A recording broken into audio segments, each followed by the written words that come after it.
El día de hoy vamos a estudiar en qué intervalo la función crece o decrece.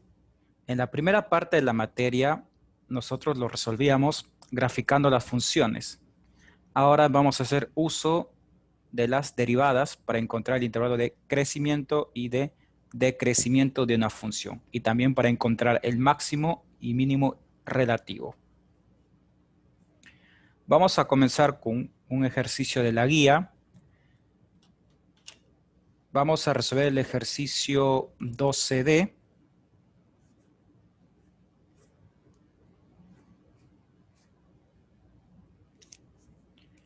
El ejercicio 12D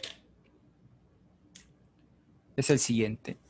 Tenemos una función f de x igual 2x al cubo menos 6x más 6.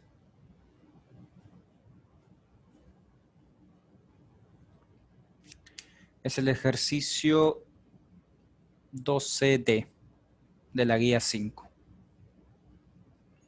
El ejercicio 12 nos dice lo siguiente: hallar intervalos de crecimiento, decrecimiento, máximos y mínimos relativos de esta función. Bien, conforme vayamos resolviendo el ejercicio, vamos mencionando algún concepto teórico. Es muy breve.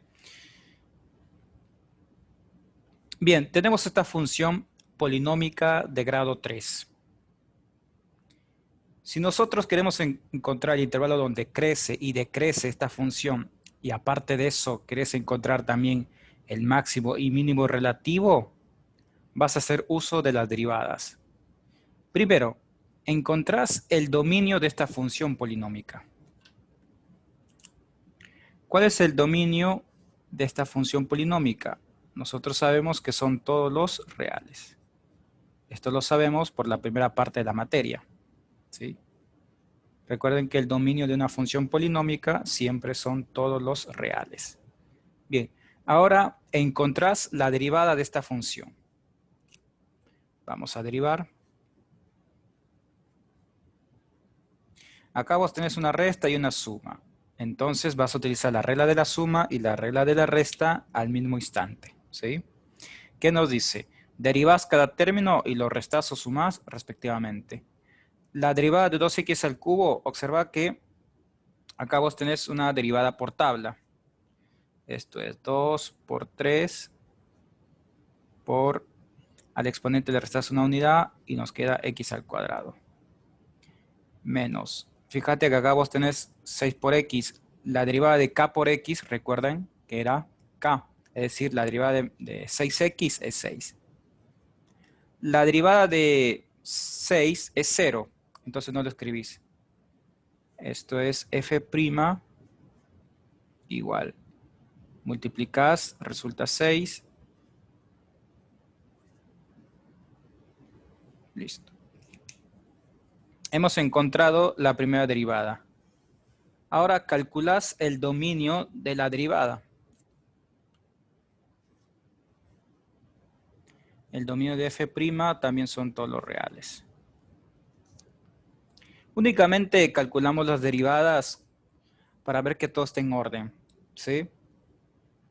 Porque cuando vos calculás el dominio de la derivada, no puede ser más grande que el dominio de la función original. Podría ser igual, pero no más grande, ¿sí?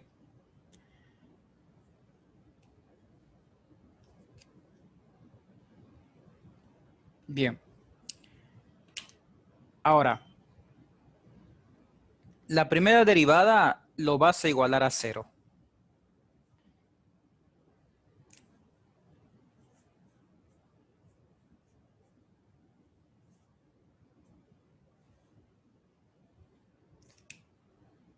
Siempre lo tenés que igualar a 0 porque, digamos, a ver, recordemos, la derivada es la pendiente de la recta tangente al gráfico de una función en un punto dado, ¿sí? Entonces, si la derivada es la pendiente de una recta, ¿qué sucede si la pendiente vale 0? Si la pendiente vale 0, entonces estamos hablando de rectas horizontales, ¿sí? Después hago un pequeño gráfico para que se entienda por qué nosotros siempre tenemos que igualar a cero la primera derivada. Bien, primer objetivo es porque deseamos rectas horizontales. Segundo, necesitamos encontrar los puntos críticos. ¿Qué son los puntos críticos? Los puntos críticos son los candidatos a ser máximo o mínimo relativo de la función. Entonces, cuando nosotros hemos calculado la primera derivada, hemos obtenido el siguiente resultado. 6x al cuadrado menos 6. Esto lo igualas a 0. Ahora, acá podés sacar factor común de 6.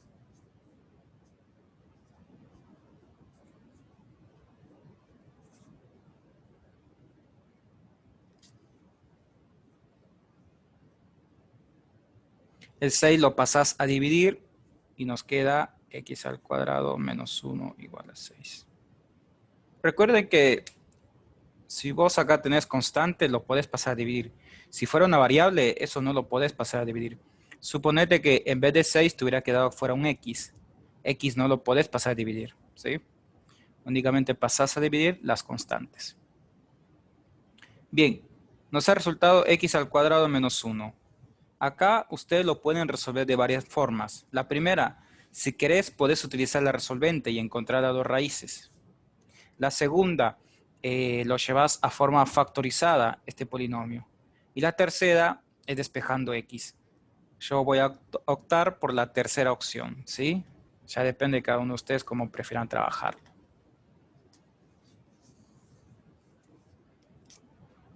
X al cuadrado menos 1 lo vamos a igualar a 0. Vamos a despejar x. Entonces, el 1 lo pasas al segundo miembro. Ahora, fíjate lo que vamos a hacer. Deseo eliminar este exponente 2, entonces extraigo la raíz cuadrada. Cuando extraes la raíz cuadrada, o mejor dicho, cuando agregas la raíz cuadrada, eso se convierte en módulo. Recuerden que esto lo vimos en la primera parte de la materia. Entonces, esto se convierte en módulo. La raíz cuadrada de 1 es 1. Bien.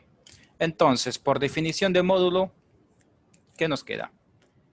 X vale 1, o mejor dicho, X vale menos 1, no importa el orden, y X vale 1. ¿Por qué? Porque del módulo se desprenden dos valores, un positivo y un negativo, ¿sí? Bien. A estos puntos se les llama puntos críticos.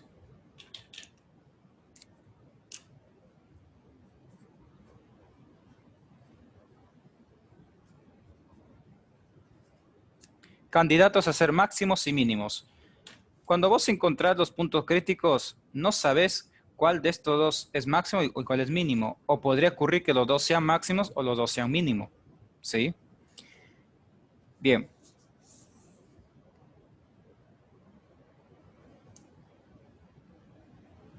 Ahora, hemos encontrado los puntos críticos. Podríamos escribir P.C, que significa puntos críticos. Lo puedes encerrar entre llaves. Esto es el menos 1 y el 1. Bien. Ahora, lo que tenés que hacer es construir una recta numérica.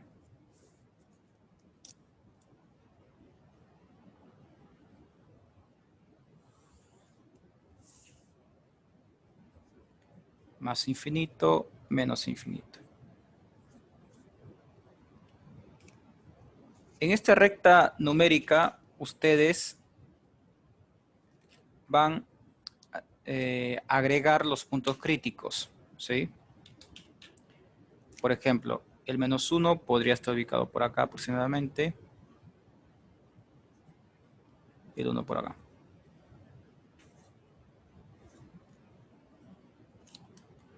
Me parece que hay muchas consultas por el chat. A ver, voy a revisar el chat y dejo unos segundos esto, mientras van copiando.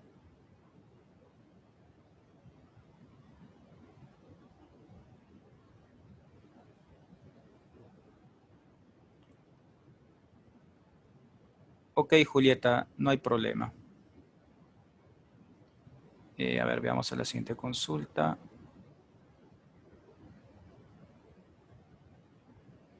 resolví con la bueno, utilicé la resolvente y me queda que los puntos críticos son 1 y 0. Los puntos críticos 1 y 0.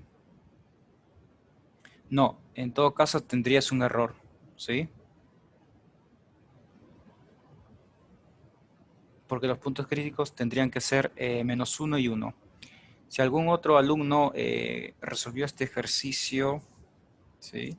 Con la resolvente, es más, para salir de dudas, mira, si acá igual la calculadora yo puedo ingresar la ecuación cuadrática y directamente ingreso A vale 1, B vale 0, acordate que B vale 0 porque no existe X, C vale menos 1, es el término dependiente, y las raíces me saltan 1 y menos 1, ¿sí? Las raíces son 1 y menos 1, lo acabo de corroborar con la calculadora, así que por ahí vos tenés un error, ¿sí? De nada. Bien. Ahora sí, salimos, me parece que no hay más consultas. Bien. Cuando ustedes encuentran los puntos críticos, construyen una recta numérica, ¿sí? Muy similar a cuando nosotros utilizamos la regla de signos. Se van a dar cuenta que es muy similar. Lo ubicas los dos puntos críticos, respectivamente, en su orden adecuado, ¿sí? Ustedes recuerden que el negativo está primero y a la derecha está el negativo a la izquierda, el positivo a la derecha. Bien. Ahora, vamos a utilizar un teorema, ¿sí?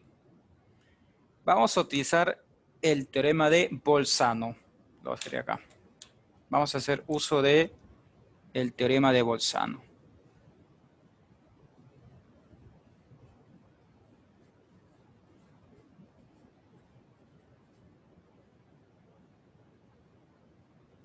Bien. Bolzano, ¿sí? Esta es una L. Vamos a utilizar el teorema de Bolzano. ¿Qué nos dice el teorema de Bolzano? Nos dice lo siguiente. Una vez que vos ubicás los puntos críticos en la recta numérica, ¿sí? Tenés que observar cuántos intervalos te quedan definidos. Mira que me queda un intervalo, acá me queda otro intervalo, serían 2, y acá me queda otro intervalo 3. Lo podés leer de izquierda a derecha, da igual, da lo mismo. ¿Qué nos dice Bolzano? Por cada intervalo que vos tenés, selecciona un valor cualquiera, ¿sí? Vas a seleccionar un valor cualquiera de cada intervalo y lo vas a reemplazar en la derivada. Y una vez que vos lo reemplazás en la derivada, vas a observar qué signo te queda y con ese signo vas a saber si la función crece o decrece. Si es positivo, crece. Si es negativo, decrece. Igual vamos a hacer muchos ejercicios, ¿sí? Por si les queda duda con respecto a este ejercicio. Entonces, observen lo que vamos a hacer. En la parte inferior, nosotros vamos a escribir el signo de la derivada. Signo de f'. En la parte de arriba, nosotros vamos a escribir el comportamiento de la función.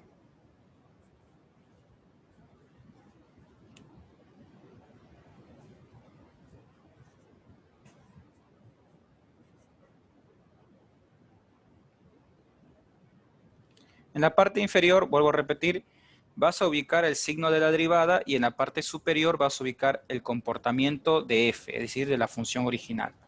Fíjate que abajo lo que nos interesa es el signo de la derivada. Y arriba vos vas a escribir el comportamiento de la función, ¿sí? Bien, comenzamos.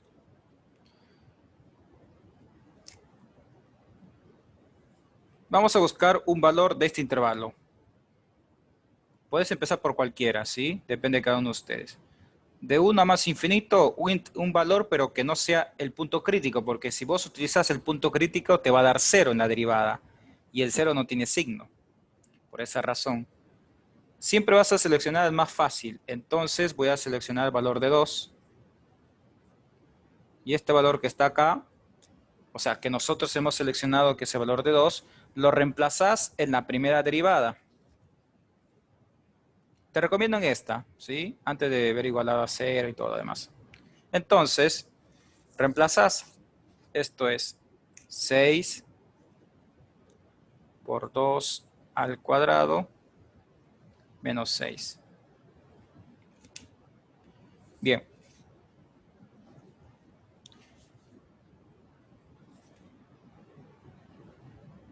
Ingresamos a la calculadora. ¿Cuánto es todo esto? ¿O cuánto vale? 6 multiplicado por 2 al cuadrado y le restas 6 unidades. 18. Nos resultó un positivo. Voy a escribir únicamente el signo porque, a ver, ¿qué pasa en los exámenes? Ustedes se pueden equivocar el valor numérico. Suponete que es 18 y que vos digas 24, ponele, ¿sí? Entonces no me interesa el valor, lo que interesa es el signo. Ahora, si vos te equivocás el signo, eso sí ya es un problema más grave, ¿sí? Entonces, como me resultó un positivo, vos escribís acá un positivo, mira. ¿Por qué acá y no arriba? Porque abajo nosotros vamos a definir el signo de la derivada, ¿sí? Si vos lo querés invertir el orden, depende de cada uno, ¿sí? Bien. Ahora, seleccionas un valor de este intervalo. Es más fácil el 0. Entonces lo reemplazas en la derivada. Esto es 6 por 0 al cuadrado menos 6. Esto nos va a resultar menos 6, es decir, un negativo. Me interesa el signo, no me interesa el valor. Entonces escribís acá un menos. ¿Sí? Mira cómo va quedando. Este es un más. Acá va quedando un menos. Ahora, nuevamente, utilizar la derivada, pero seleccionas un valor de este intervalo. Acá podría ser el menos 2, el más fácil, ¿no? Lo reemplazas en la derivada. Esto es 6 por menos 2 al cuadrado, menos 6. F' de menos 2, ¿cuánto vale? Te va a dar lo mismo que este valor, ¿no? Que en F'2. Si no me equivoco, resulta 18 positivo. Bien, me interesa el signo. Es un positivo. Entonces escribís acá un positivo. Debajo de este intervalo. Bien, voy de nuevo. Todo este proceso que acabo de hacer, cuando yo tomo un valor de cada intervalo y lo reemplazo en la derivada, todos estos procesos 1, 2, 3, recuerde que este es uno solo, 1, 2, 3, cuando realicé estos tres cálculos, a esos tres cálculos se les llama, o mejor dicho, vos podés decir que has utilizado el teorema de Bolzano, ¿sí? Eso es utilizar el teorema de Bolzano. ¿Qué nos dice Bolzano? Por cada intervalo, no es necesario que vos estés probando con todos los valores de este intervalo porque nunca terminás de probar, ¿sí? Porque acordate, de 1 más infinito existe infinitos números. Entonces, ¿qué nos dice Bolzano? Bolzano nos dice, alcanza con que vos selecciones un número, cualquier este intervalo, y el signo se va a repetir para todo el intervalo. ¿Les queda duda? ¿Qué pueden hacer ustedes en casa? Prueben con un valor de este intervalo, podría ser el 3, y reemplacen la derivada, les va a dar positivo. Utilizar el 4 te va a seguir dando positivo. Probar con el 5, probar con el 100. Algunos son extremistas. Bueno, probar con 1.000.000, te va a seguir dando positivo. ¿Sí? Quizás en este ejercicio es muy visible porque es un polinomio. Rápidamente uno se va a dar cuenta. ¿Sí? Va a decir, bueno, Isaías, esto es un número elevado al cuadrado. Si esto es 1.000.000, lo elevo al cuadrado por 6, obviamente va a ser más grande que menos 6 y te va a dar positivo. Acá es muy visible, pero después existen ejercicios más complejos y es ahí donde se ve la gran utilización del teorema de Bolzano, ¿sí? Bien, eso es lo que nos dice Bolzano. Con que vos selecciones un valor de cada intervalo, te alcanza para saber el signo, ¿sí? Es decir, el signo va a ser igual para todos, cualquier valor que yo tome. Acá vos podés tomar el 0, podés tomar el 0,1, el 0,2, el 0,3, el 0, igual, cualquier valor que vos tomes te va a seguir dando negativo. A ese proceso se le llama el teorema de Bolzano. Muy similar a la regla de signos que nosotros hemos utilizado, ¿sí? Observen, vamos a volver un poco al pasado. Este es nuestro polinomio, ¿sí? ¿Cuál es el coeficiente principal? 2. ¿Qué les había mencionado? Si vos tenés un polinomio, ojo, está en forma polinómica, ¿sí? Bien, vale la redundancia. Entonces, como el coeficiente principal es positivo, ¿recuerdan cómo era la regla de signos? De derecha a izquierda, arrancás con él, positivos, más, menos, más. Conclusión, cuando vos tengas polinomios, podés utilizar la regla de signos porque es lo mismo que el teorema de Bolzano. Pero ojo, como estamos en la segunda parte de la materia, ¿sí? Les recomiendo que utilicen más que todo Bolzano porque existe funciones extrañas. Por ejemplo, ahora nosotros vamos a agregar funciones exponenciales, logarítmicas y no sé qué otra expresión matemática te podría aparecer en los exámenes. Así que mi recomendación es lo siguiente, no te confíes ahora en la regla de signo. Deja todo en las manos de teorema de Bolzano, ¿sí? Por ahora, olvídate de la regla de signos. Si lo quieres utilizar, hacelo, pero te estoy dando una advertencia, ¿sí? Utilicemos teorema de Bolzano.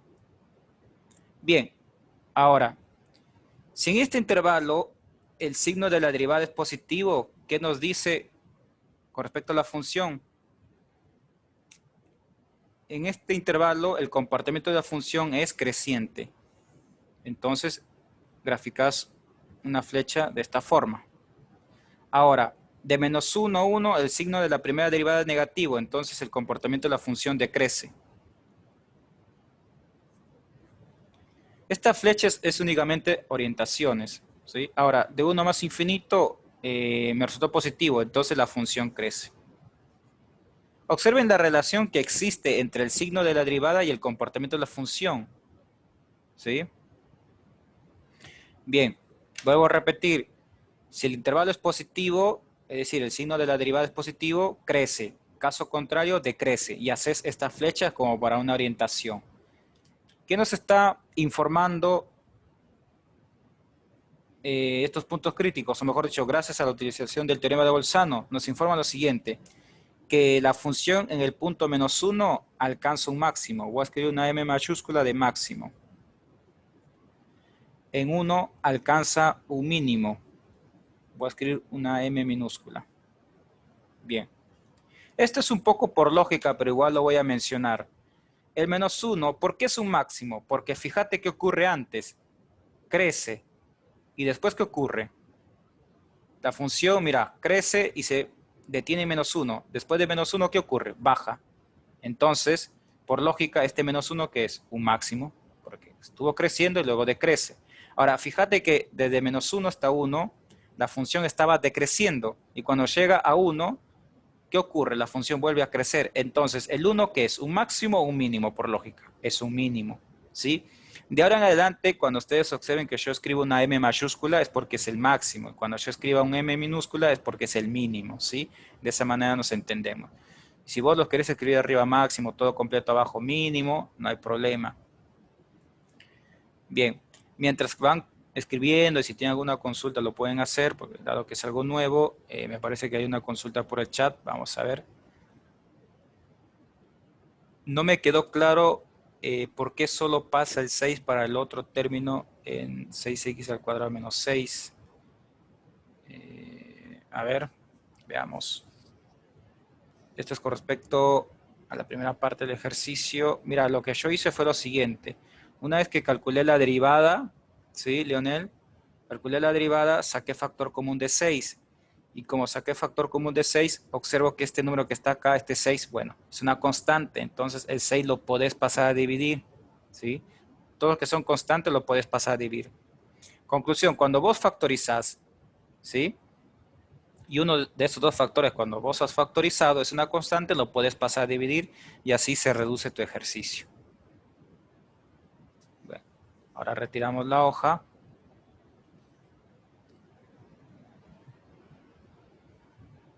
De nada. Bien, ahora tenemos que responder, ¿sí?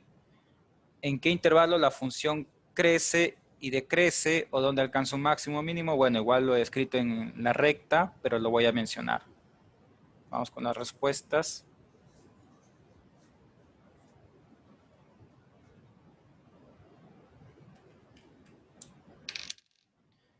alcanza un máximo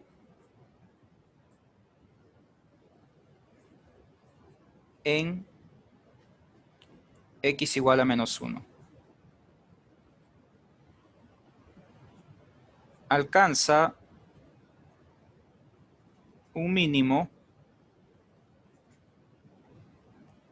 en x igual a 1. Intervalo de crecimiento de esta función. ¿En dónde crece la función? Crece desde menos infinito, me voy guiando la recta, de menos infinito a menos 1, unión, desde 1 a más infinito. Intervalo donde decrece la función de menos 1 a 1.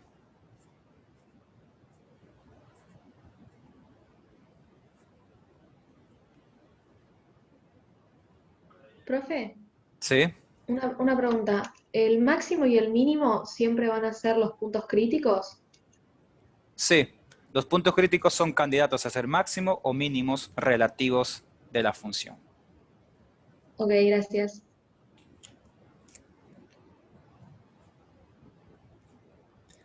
Que les quede claro lo siguiente. Nosotros estamos haciendo uso de una herramienta matemática que es la derivada. Pero todos estos resultados que ustedes observan acá es con respecto a la función original, no con respecto a la derivada, ¿sí?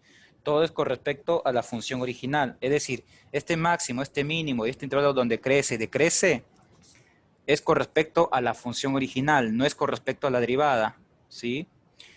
Para que les quede más claro todo esto, si ustedes desean esta función, lo grafican en GeoGebra, ¿sí? Ingresan a una pestaña de Google, escriben GeoGebra 2D, les salta la aplicación, la página, ingresas esta función y te vas a dar cuenta que alcanza un máximo mínimo de menos 1 y 1, y estos son sus intervalos donde crece y decrece, de la función original. Ahora quizás te preguntarás, ¿y qué ocurrió con la derivada? La derivada es únicamente un intermediario para que me facilite mi trabajo, ¿sí? Es un intermediario, listo, únicamente eso. Es una herramienta adicional que nosotros utilizamos para llegar digamos, a lo que queremos obtener de la función original, ¿sí? Bien, veamos otro ejercicio. Después los ejercicios de la pregunta 12, los que quedan, ustedes lo pueden resolver todos. Siguen la misma metodología de este ejercicio, ¿sí? Sigan la misma metodología. Bien, sigamos reforzando el teorema de Bolzano. Ahora vamos a la pregunta número 13. 13, vamos a resolver el A. Nos dan la siguiente función. Profe, falta la asíntota. ¿Perdón? Que en el punto 12 también dice que hay que encontrar la asíntota, creo. Ah, no, en el 13, perdón. Ah, ok. Claro, en el 12 no pide, en el 13 sí, ok. Gracias por la aclaración. Nos da una función x al cuadrado dividido por x más 1.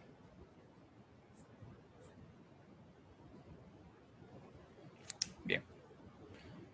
El ejercicio 13 nos dice lo siguiente: hallar dominio, crecimiento, decrecimiento, asíntotas máximos y mínimos relativos.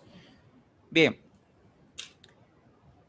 Si en el examen a ustedes no les menciona máximos y mínimos relativos, únicamente le dice máximo o mínimo, siempre estamos en relativos, nunca estamos en máximo o mínimos absolutos, no. ¿Sí? Así que en el examen les podría pedir hallar máximo y mínimo relativo, o únicamente les podría decir hallar máximo y mínimo. Entonces ustedes tienen que asumir que estamos en máximos y mínimos relativos, siempre en relativos, no en absolutos. Bien, ahora este ejercicio, aparte de encontrar el intervalo donde crece, decrece, obviamente la función original, nos pide hallar las asíntotas. Acá les quiero aclarar algo, ¿sí? No acostumbramos a pedir las asíntotas en este tipo de tema.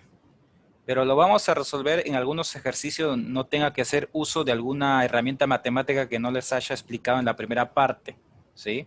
Porque algunos ejercicios, por ejemplo, cuando yo quiero encontrar la asíntota horizontal o vertical, más que todo la horizontal, arriba y abajo no me quedan polinomios. Entonces, cuando no son polinomios, yo únicamente les enseñé a ustedes la técnica de los grados. Así que si te viene otro tipo de expresiones, ustedes no lo van a saber calcular. Es por esa razón que los exámenes no les viene. Pero bueno, lo vamos a calcular mientras se pueda. Si yo veo que un ejercicio no se puede encontrar las asíntotas sin hacer uso de las técnicas que nosotros ya conocemos, listo, no lo resolvemos porque tendría que explicar nuevas cosas. Y eso no involucraría en el examen. Conclusión, en los exámenes mayormente te vamos a pedir hallar crecimientos de crecimientos máximos y mínimos. Las asíntotas, si quieres lo puedes omitir por ahora, pero igual lo voy a explicar por las dudas. Y solamente si les viene calcular las asíntotas, les va a venir algo que ustedes, digamos, puedan resolverlo, ¿sí? No que utilicen otras herramientas. Bien, comenzamos. Ok, me queda 4 minutos a ver, hasta donde avancemos. Tenemos esta función, ¿sí? Lo primero que vos tenés que hacer es calcular el dominio. En el ejercicio anterior nos daba los reales, listo. Era indistinto o indiferente si vos calculabas el dominio o no. Quizás la mayoría no lo calcula el dominio y listo, llega al mismo resultado. Genial, no hay problema. En este ejercicio veamos qué ocurre si vos calculas el dominio. En primer lugar, esta función es una función racional, no es homográfica, ¿sí? Esta es una función racional. No lo voy a aclarar por qué, porque, bueno, ya lo vimos en la primera parte de la materia. Es una función racional. Entonces, su dominio va a ser todos los reales menos donde el denominador se convierte en 1, perdón, se convierte en 0. Entonces vos decís, x más 1 tiene que ser distinto de 0. Siempre el denominador tiene que ser distinto de 0. Despejas el x y te queda que x es distinto a menos 1. ¿Sí? Entonces, ¿qué valor le vas a restar? El menos 1. ¿Por qué el menos 1? Porque si el menos 1 lo reemplazas en el denominador, ¿qué ocurre? Menos 1 más 1 se hace 0. Y recuerden que no existe un número dividido por 0. Salvo en el tema de límites, pero aún no estamos en el tema de límites. Estoy calculando el dominio. Listo. Hemos calculado el dominio, ¿sí? Ahora, vamos a calcular, o mejor dicho, vamos a ver si existe o no una asíntota vertical. Acordate que para saber si existe o no existe asíntota vertical, vos necesitas candidatos. Esto lo vieron con APRI, ¿sí? Los candidatos, ¿de dónde los obtenés? Del dominio, ¿sí? Entonces, todos los valores que estás restando en el dominio son candidatos a ser asíntotas verticales. Candidatos. Entonces, vamos a ver si existe asíntota vertical. Esto es límite de cuando x tiende a menos 1.